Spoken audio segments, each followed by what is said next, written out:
Tassadar shows up, also with a new voice actor. Apparently he's played by Worf now. Enough with the unnecessary casting changes already! So I guess Protoss can come back as Obi-Wan ghosts now or something? What? You died, slaying this cursed overmind.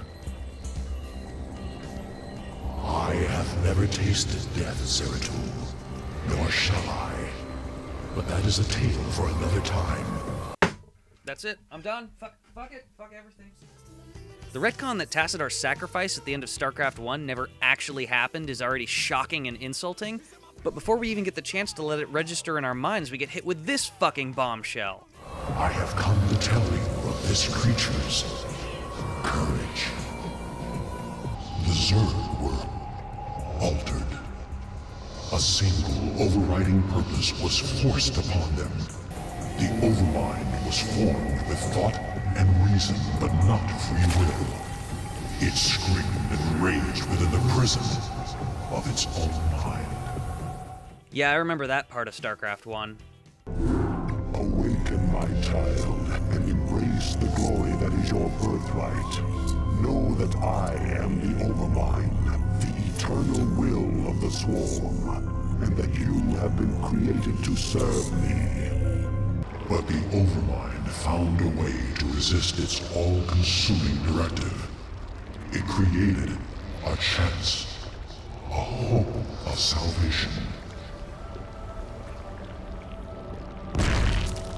The Queen of Blades. If nothing else, I do appreciate that Zeratul's reaction to this bullshit pretty much mirrors my own. No. This vision. I cannot bear it. Stop. Anybody else's bullshit detector just go off?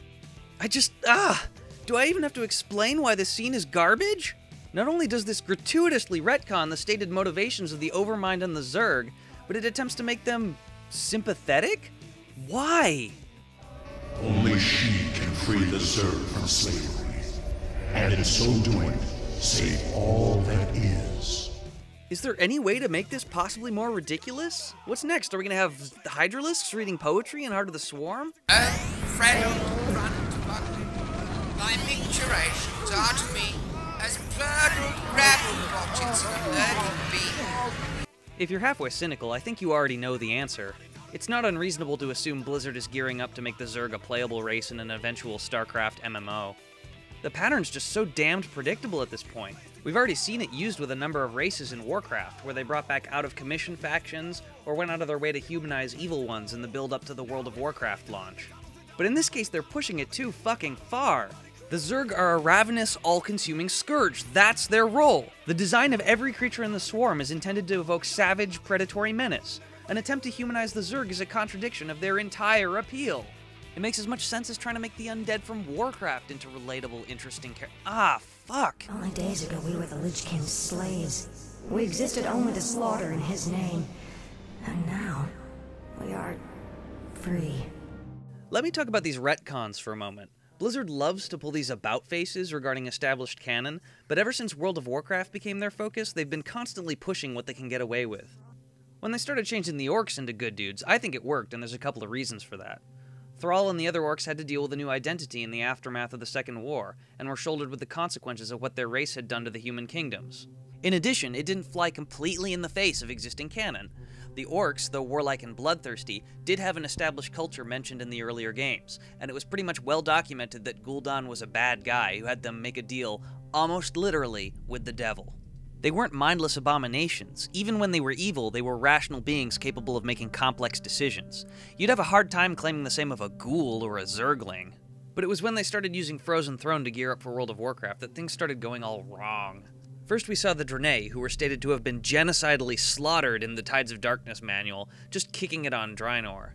This isn't a reinterpretation of the lore, it's a direct contradiction. Like an elemental force of havoc and destruction, we thundered through the lands of the Draenei, devastating all that we beheld. Not one life was spared, no building was left standing. The only traces of their existence were the blood-soaked fields they had worked for nearly 5,000 years, and the rank, acrid smell of the huge victory fires that consumed the bodies of their young. No, wait, they're just fine.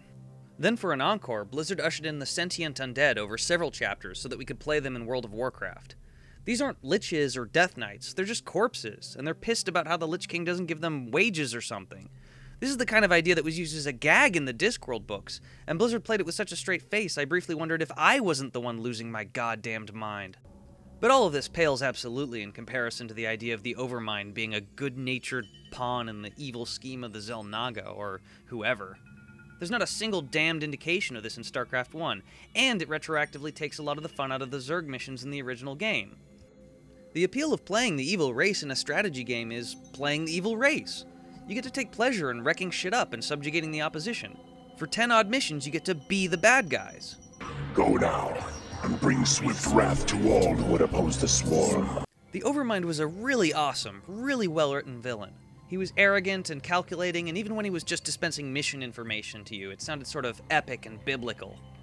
My children, the hour of our victory is at hand. For upon this world of Aya shall we incorporate the strongest known species into our fold. Then shall we be the greatest of creation's children. We shall be perfect. Claiming that the Overmind was actually good all along just ruins the joy you got stomping the Protoss and the Terrans in the name of the Zerg's sinister, diabolical plan. Sweet mother of crap, this is Star Wars levels of retroactive story ruination. It's not enough that Wings of Liberty is stupid on its own, they had to go back and ruin the original. Fuck this scene! Forget what you know, Zeratul. Yeah, you said it, asshole. At least Blizzard is clear about what they expect from us when we play Wings of Liberty. Look, I know we jump to conclusions and build up expectations about what's going on when we follow these stories. We're human beings, after all.